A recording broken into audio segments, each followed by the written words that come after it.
여러분과 같이 손자병법을 토파하고 있는 신성환 관장입니다.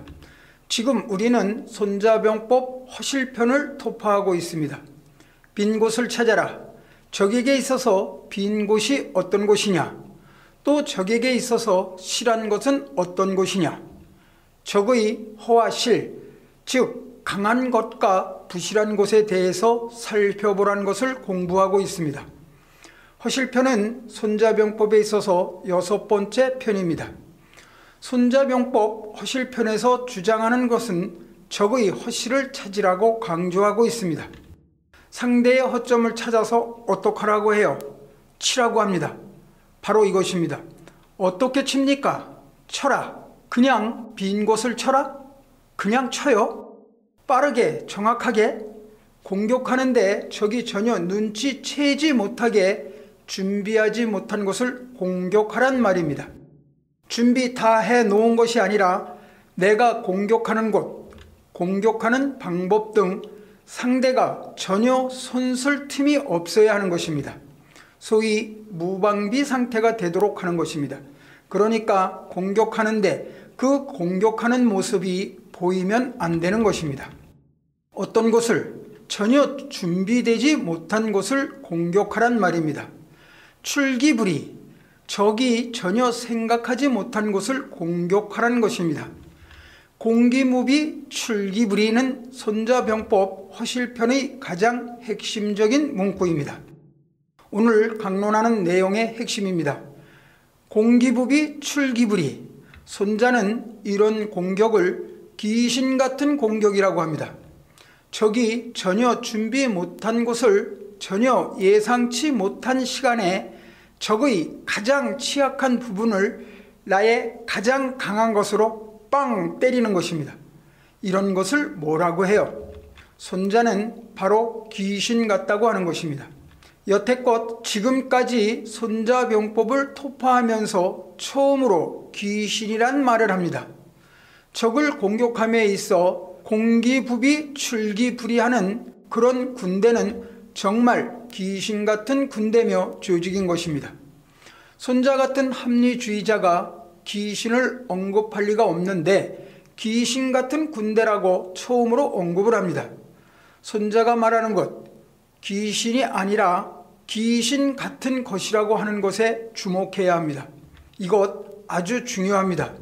귀신이 아니라 귀신 같은 이라고 하는 것 아주 중요한 것입니다. 귀신 같은 군대라고 말을 합니다. 허실편에서 처음에 나오는 말입니다.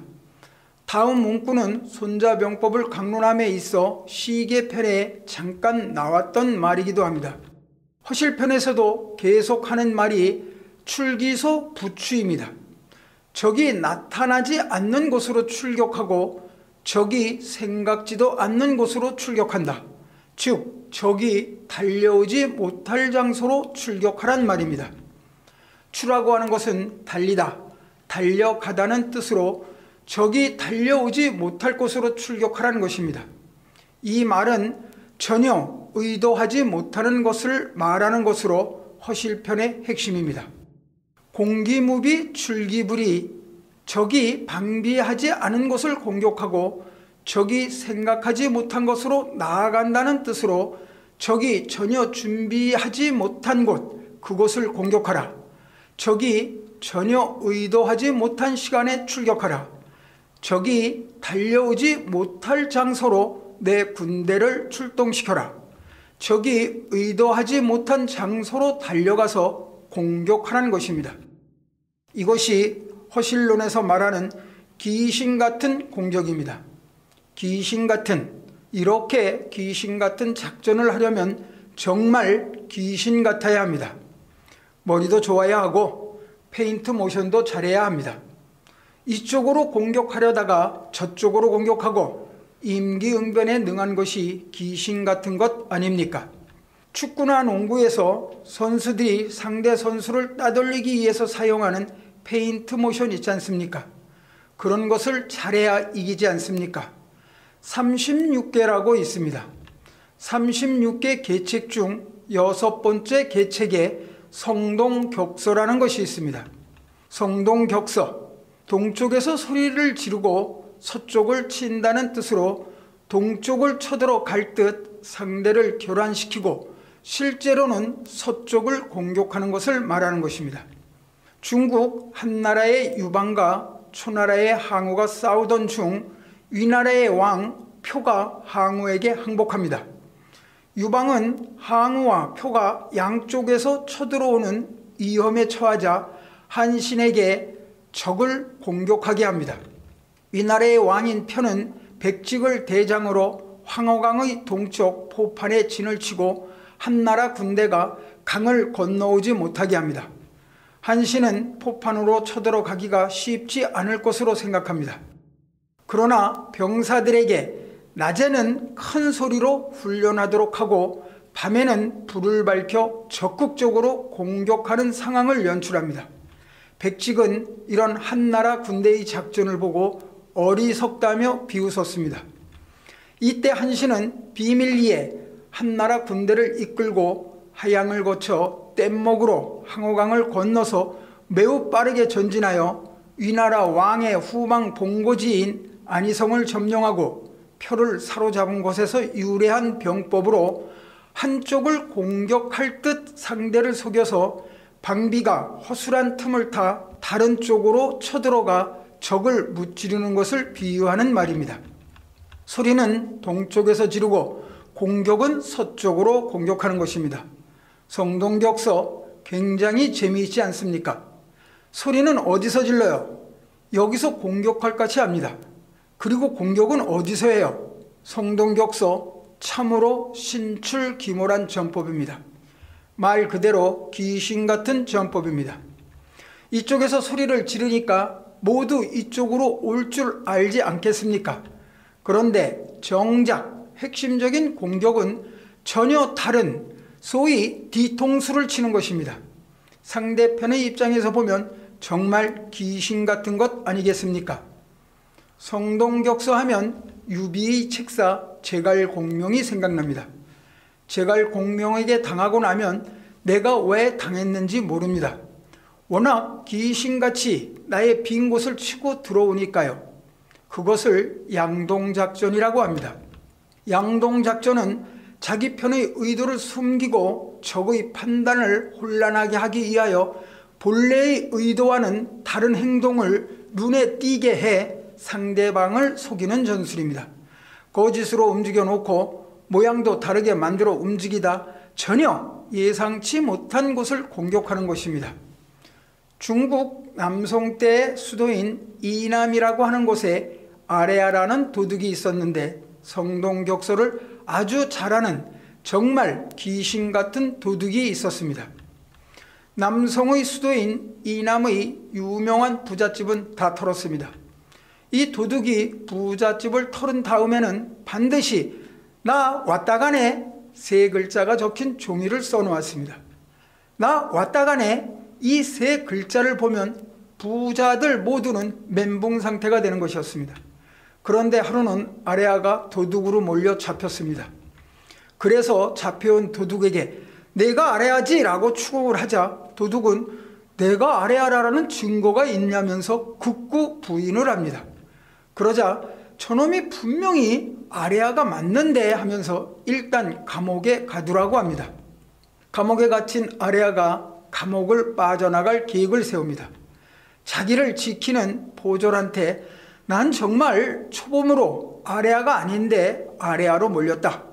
그리고는 간수에게 그동안 내가 돈을 모아놓은 것을 탑에 숨겨놨는데 내가 아레아로 몰려 어차피 못 가질 것 당신이나 가지라고 합니다. 보졸은 혹시나 하면서 아레아가 일러준 탑을 찾아갔습니다. 그런데 정말로 그 탑에 숨겨놓은 돈이 있는 거예요. 그래서 돈을 갖고 와 당신 말대로 탑에 갔더니 돈이 있더라. 정말 고맙다고 했습니다. 그리고 며칠 지난 다음에 또 아레아가 간수에게 이번에는 다리 아래에 가면 또 돈이 있을 거라고 합니다. 그래서 이번에도 가보니 또 돈이 있는 거예요. 그러자 간수는 이 사람은 도둑이지만 아레아가 아닌 정말 초범 도둑이라고 생각합니다. 그때 아레아가 간수에게 당신은 날 믿느냐고 합니다. 그러자 믿는다고 합니다. 그러면 나에게 새벽에 2시간만 나갔다가 오게 해달라고 합니다. 아무도 모르게 내 반드시 돌아올 테니 2시간만 나갔다 오게 해달라고 간청합니다. 간수 입장에서 잠깐 내보내도 돌아올 것이란 믿음이 있어 좋다. 내 목을 걸고 당신을 2시간만 내보내줄 테니 반드시 돌아와야 한다고 하고는 내보내줍니다. 정말 2시간 만에 돌아왔습니다. 야, 역시 너는 신의가 있는 도둑이다. 난 널 믿는다고 합니다. 그런데 그 다음날 아침 이남 전체가 발칵 뒤집혔습니다. 또 아레아가 나타났다는 거예요. 이상하다. 아레아는 분명 감옥에 있는데 한동안 조용하더니 수도 이남의 부잣집에 도둑이 들었는데 나 왔다 가네 라고 또 종이가 붙었다는 것입니다. 그러자 감옥에 있는 도둑이 아레아가 아니라 아레아는 따로 있다. 저 사람은 초범이니까 풀어주라고 합니다. 그래서 아레아가 풀려납니다. 풀려난 후 아레아는 자기가 도둑질로 모은 재산을 간수에게 줍니다. 아레아가 한 것이 바로 귀신 같은 성동격소로 소리는 동쪽에서 지르고 서쪽에 가서 툭 때리고 오는 것입니다.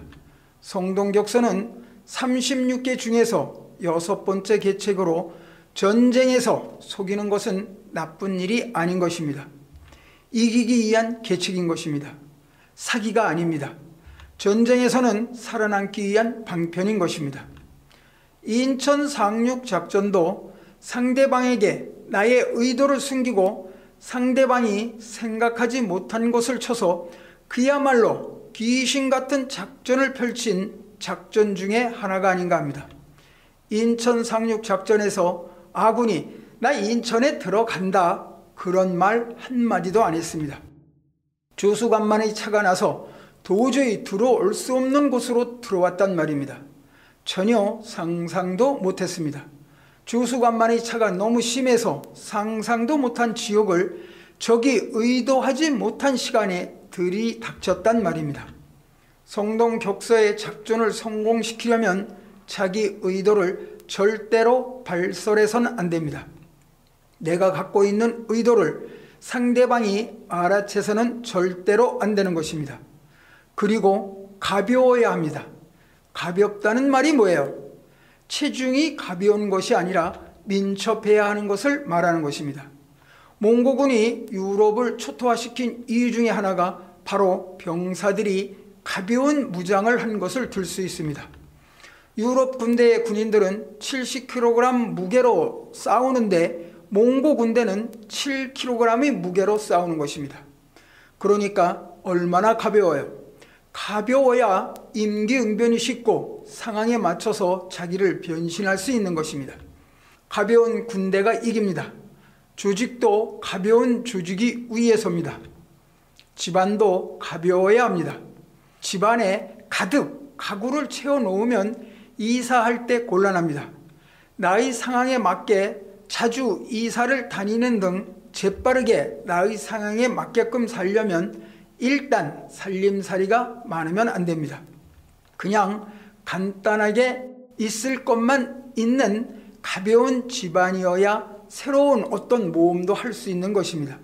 절대로 물건이 많이 있는 집은 새로운 모험, 즉 새로운 삶을 위한 이사, 직장 이동 등을 할 수가 없습니다. 집안을 꾸려놓은 물건이 많고 하다못해 애완견을 하나 키우더라도 그것이 바로 삶의 무게가 늘어나는 것입니다. 그 애완견으로 인해 놀러도 못 갑니다. 왜요? 애완견을 챙겨야 하니까요. 결국은 가지면 가질수록 내 몸은 굼뜹니다. 가진 것이 없으면 도둑이 들어와서 다 가져가라고 문 다 열어놓고 살 수 있는 것입니다. 옛날에는 그렇게들 살았습니다. 왜요? 가져갈 것이 없으니까. 그런데 이런저런 살림살이가 늘어나니 자꾸 무게가 늘어나 가진 것이 많으면 많을수록 잠그고 채우고 해야 되는 것입니다. 도둑으로부터 그 물건을 지켜야 하니까요. 자식도 많이 낳으면 안 될 것 같습니다. 그것도 무게란 말입니다. 그 무게가 그러니까 좀 가볍게 경량화되어야 적이 의도하지 못한 상황에서 내 조직을 재빠르게 움직일 수 있습니다. 그리고 유연해야 합니다. 유연해야 어떤 상황이 닥치면 그 상황에 나를 빨리 적응시킬 수 있고, 그래야 성동격서와 같이 귀신같이 적이 달려오지 못할 곳을 적이 의도하지 못한 시간에 공격을 할 수 있는 것입니다. 이것이 바로 손자가 주장하는 허실론입니다. 손자는 허실론을 주장하면서 어떤 공격과 어떤 수비를 해야 하는가에 대해 말을 합니다. 공격을 했습니다. 공격을 하면 반드시 내가 상대방을 이기고 취할 수 있어야 한다고 합니다. 그 이유는 내가 무엇을 공격했기 때문이냐면, 즉 내가 공격해서 상대방을 먹을 수 있는 이유는 적이 지키지 못할 곳을 공격했기 때문이라고 합니다. 너무 당연한 말입니다. 그러니까 상대방이 지키지 못할 곳을 공격하라. 계속 반복되는 말입니다. 그럼 수비에 들어갔는데, 수비를 하는데, 수비를 하면 언제든지 튼튼하게 지킬 수 있으려면 어떻게 수비를 해야 되느냐면, 누구도 공격할 수 없는 장소를 수비하면 잘 지킬 수 있다고 합니다. 공격을 해서 승리하려면 상대방이 지킬 수 없는 장소를 공격하고, 내가 지키는데 탄탄하게 지키려면 상대방 누구도 공격할 수 없는 장소를 지키면 된다고 합니다.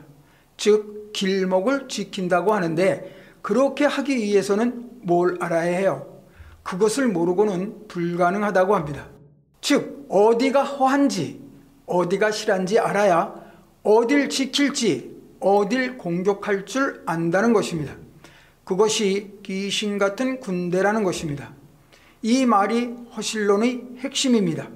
손자가 주장하는 것과 비슷한 논리인데 표현이 약간 다른 논리가 있습니다. 공자는 이런 말을 합니다. 정말로 공격을 잘하는 군대나 조직은 성공하는 사람으로, 잘 공격하는 사람은 적이 알지 못한다고 합니다. 무엇을요? 뭘 몰라요? 적이 어디를 지켜야 될지 그 장소를 알지 못한다고 합니다. 진짜 공격 잘하는 사람은 상대방이 어디를 방비해야 될지 모르게 공격한다고 합니다. 그리고 진짜 잘 지키는 사람은요, 상대가 내가 어디를 공격하는지를 모르게 한다고 합니다. 그러니까 어딜 공격해야 할지 모르게 잘 지키는 것입니다. 즉 틈을 보이지 않는 것입니다. 이것이 무슨 말이냐면, 한편으로는 공격하고 한편으로는 수비를 하는 것입니다. 공격과 수비를 함에 있어서 상대방이 나를 공격하면 어딜 지켜야 될지 모르게 공격하고, 진짜 잘 지키려면 상대방이 어디를 공격해야 할지 모르게 지키는 것입니다. 그러니까 허와시를 파악한 사람이고, 지피지기를 한 사람이고, 상황을 아는 사람이고, 그 상황에 따라 어떤 액션을 취해야 하는지 정확히 아는 사람인 것입니다. 이런 전쟁이 하나 있었습니다. 여러분들, 카르타고의 한니발 장군이라고 아시죠? 한니발이 어디를 넘었습니까? 알프스를 넘었습니다. 알프스를 넘어서 상대방, 즉 로마군이 전혀 상상도 못한 지역으로 공격해서 포에니 전쟁에서 엄청난 승리를 거뒀습니다. 유럽 지도를 보면 에스파니아 옆에 구두처럼 로마가 있고, 그 옆에 그리스가 있습니다. 그리고 지중해 쪽에 북아메리카가 있고, 그 옆에 카르타고가 있고, 이탈리아만 앞에 시칠리아 섬이 있습니다. 시칠리아, 코르시카, 이런 지명들 들어보셨을 것입니다. 포에니 전쟁은 기원전 264년에서 기원전 146년 사이에 로마와 카르타고가 세 차례에 걸쳐 120년간 벌였던 전쟁으로 카르타고와 로마가 싸운 전쟁을 말합니다. 포에니 전쟁은 1차, 2차, 3차에 걸쳐 했습니다.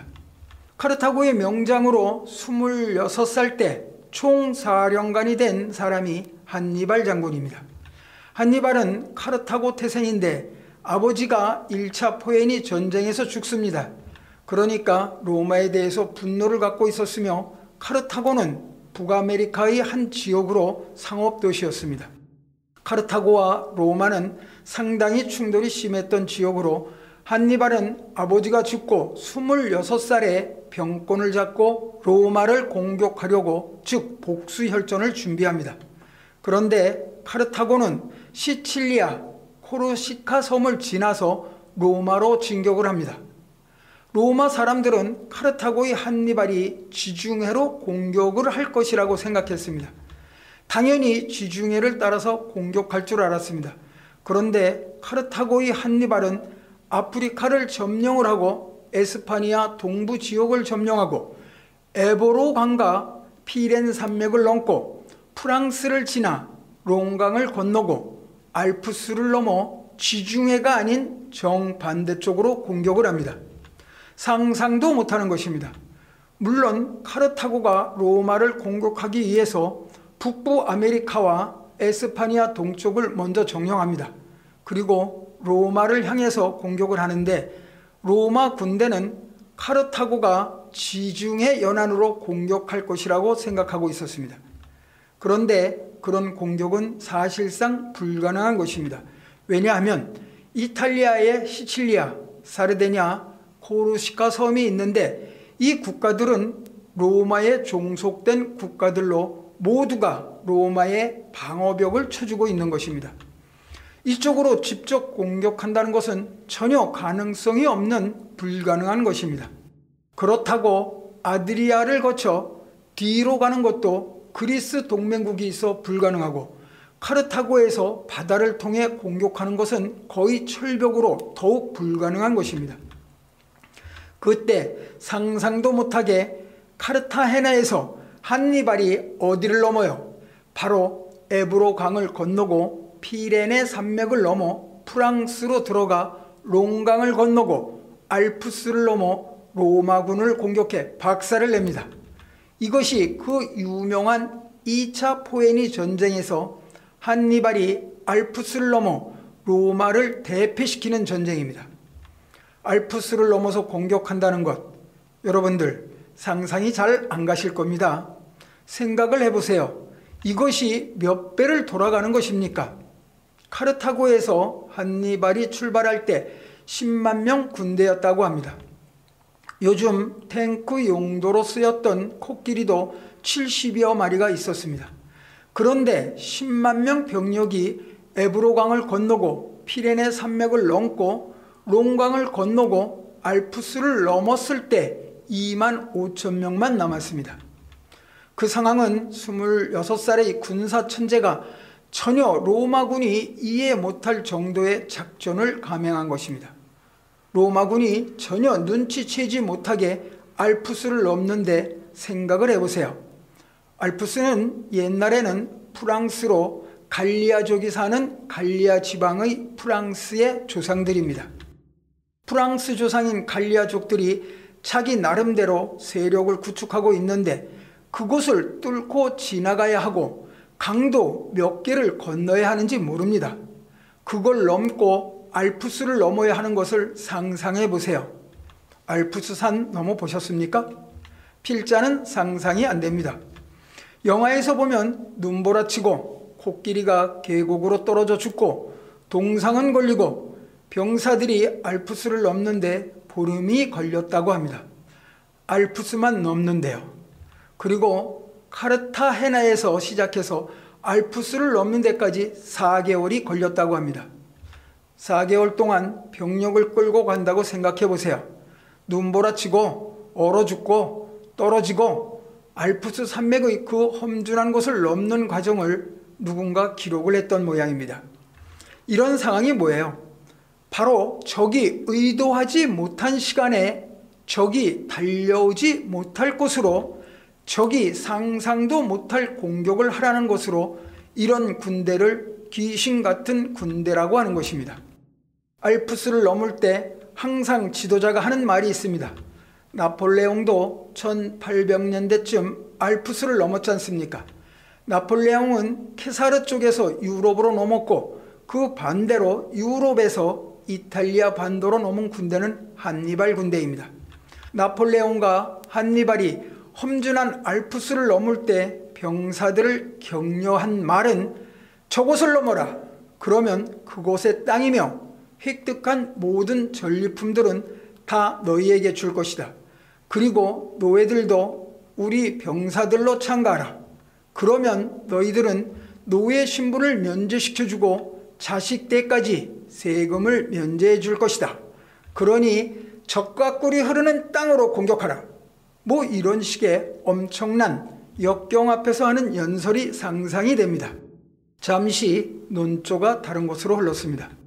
손자는 이러한 적의 의표를 찌르는 적이 상상도 못하는, 적이 생각도 못한 시간에 공격하는 군대를 미호미호, 지호무용, 신호시호, 지호무송이라고 표현합니다. 신호신호, 귀신 같구나, 귀신 같구나. 귀신이라는 말이 4번이나 나옵니다. 손자가 말하는 귀신이라 하면 저 세상에 있는 귀신을 말하는 것이 아닙니다. 손자가 말하는 귀신이라는 말은 전장에서 적의 상황, 즉 적의 호와 시를 알고 적에 대해 지피지기해 싸움에 임하는 군대를 표현한 것으로 귀신 같은 군대라고 군대를 귀신에 비유한 것입니다.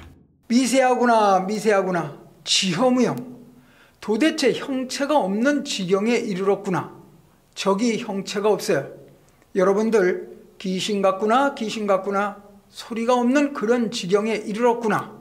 소리도 없이 형체도 없이 다가와서 상대를 제압해버리는 무형의 무성의 귀신 같은 군대를 손자는 말하고 있습니다.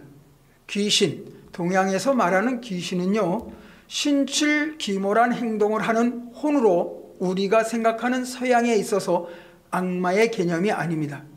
여기서 귀신이라고 하는 것은 굽힐귀, 펼신자로 굽혔다 펴는 게 귀신입니다. 손자가 말하는 귀신을 해석하면 어떤 일에 남보다 뛰어난 재주가 있는 사람을 비유적으로 이르는 말이라고 필자는 생각합니다. 여러분도 다 귀신입니다.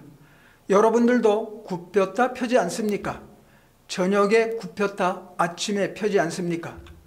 군뱅이가 어떻게 탈피를 합니까?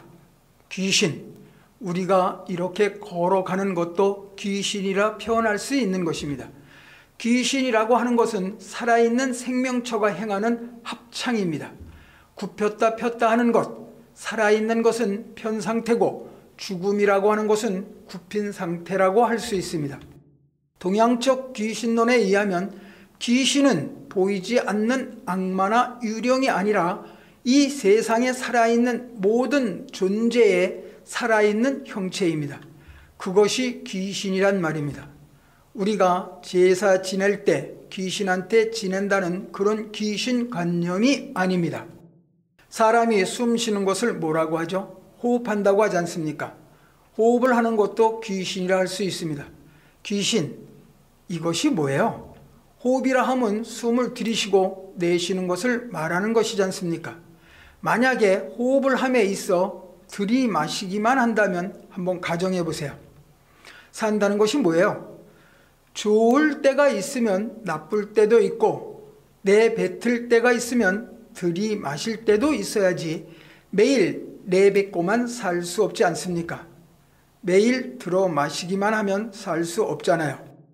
호흡이라는 것, 숨 쉰다는 것, 호흡한다는 것, 호흡하는 데 있어서 들이마시는 호와 뱉어내는 흡 중 무엇이 먼저일까라는 생각을 해봅니다. 의사가 말하기를 아기가 태어날 때는 호하고 태어난다고 하고 죽을 때는 후 하고 죽는다고 합니다. 농담조 표현인지는 몰라도. 귀신 같은 귀신이라고 하는 것이 뭐예요? 탱글탱글한 것입니다. 사람이 어떤 일을 할 때 움찔할 때도 있고 잘 되면 으쓱할 때도 있지 않습니까?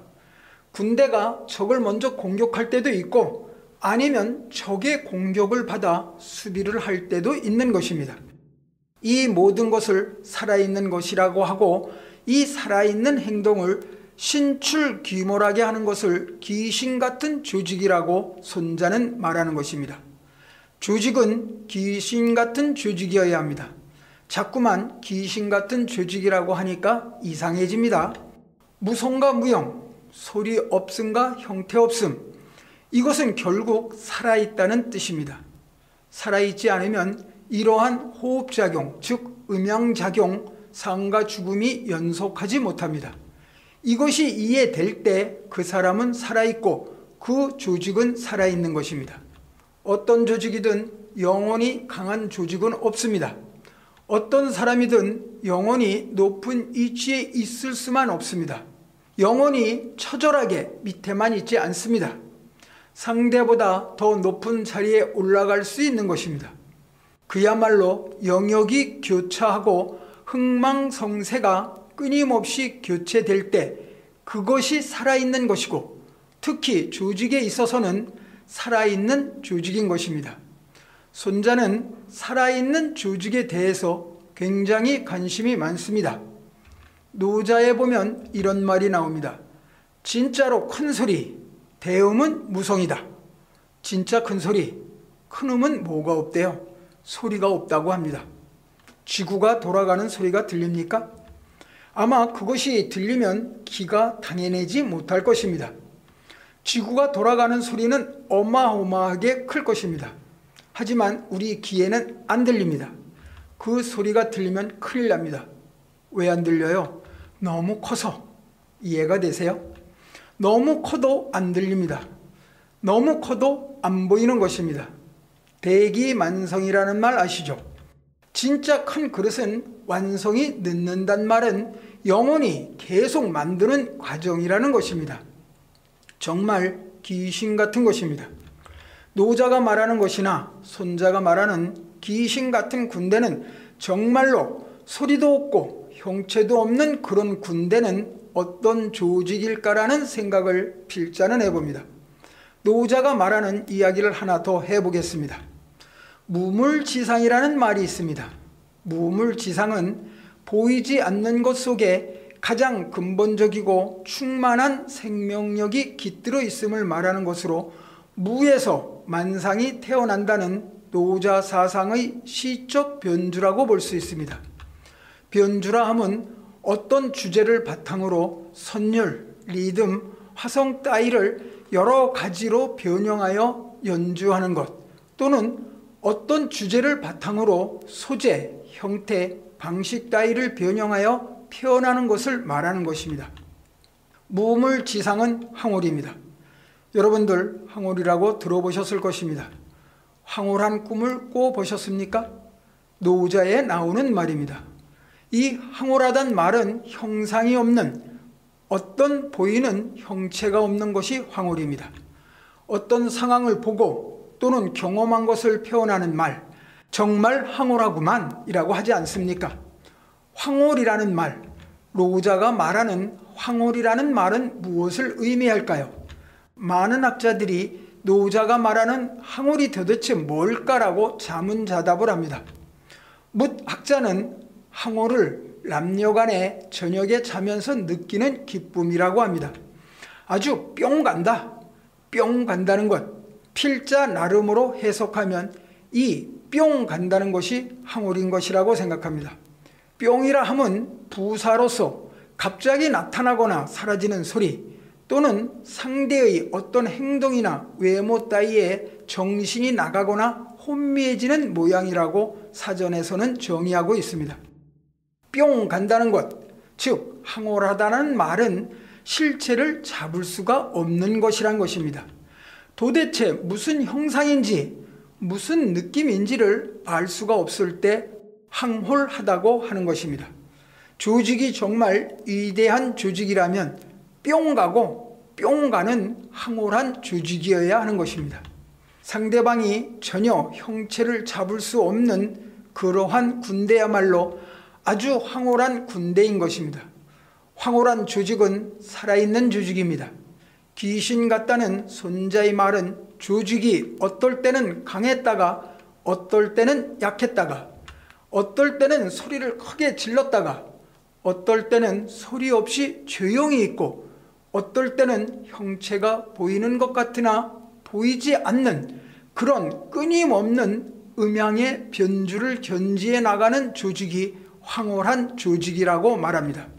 사람에 있어서도 강한 사람이 황홀한 사람이 아닌 것입니다.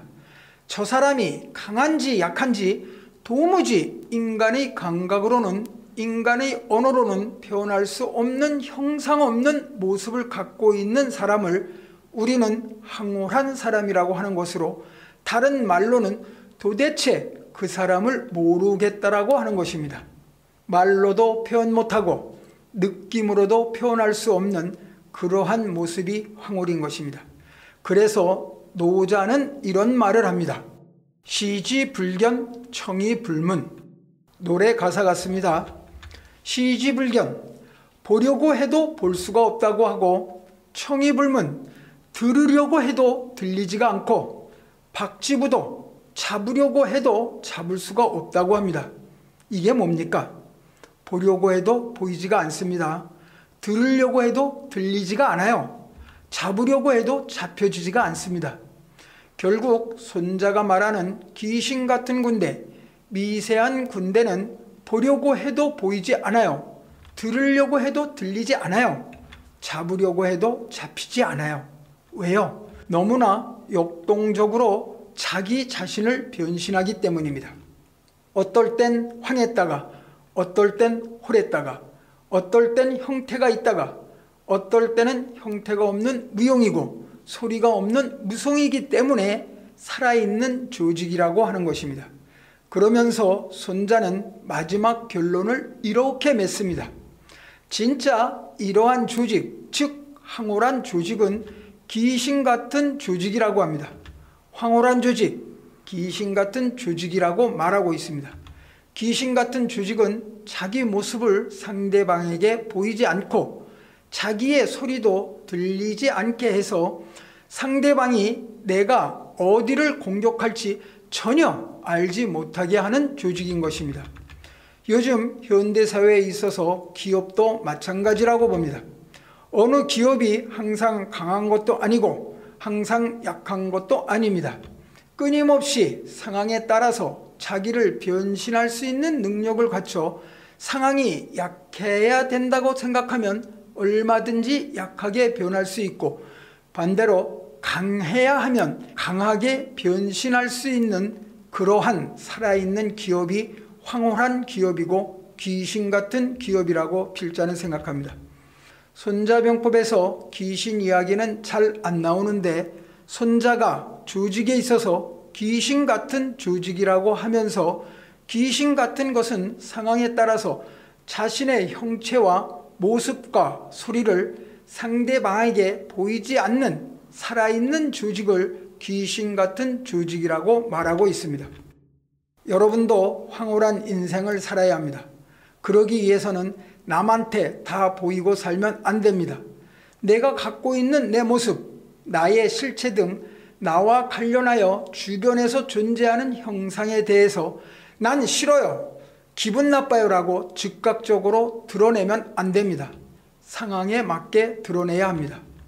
뭐랄까, 감출 줄 안다는 것은 결국은 자기의 감정을 컨트롤할 줄 아는 것입니다. 내 감정을 상대방에게 드러내 말하면, 즉 화가 난 것을 바깥으로 드러내 표현하면 속이 시원하고 마음이 편합니다. 하지만 내가 화가 난 것을 확 내질렀다고 해서 내 분이 영원히 풀리는 것이 아닌 것입니다. 황홀한 사람이 어떤 사람인지 아시겠죠? 고도의 감정 자제 능력이 있는 사람인 것입니다. 자기의 감정을 컨트롤할 줄 아는 사람, 그런 사람이 황홀한 사람이고 그런 조직이 황홀한 조직이고 그런 조직이 귀신 같은 조직인 것입니다. 오늘 황홀의 미학 강론을 마치겠습니다. 감사합니다. 다음 29강에서는 숨겨야 강해진다에 대해서 강론합니다.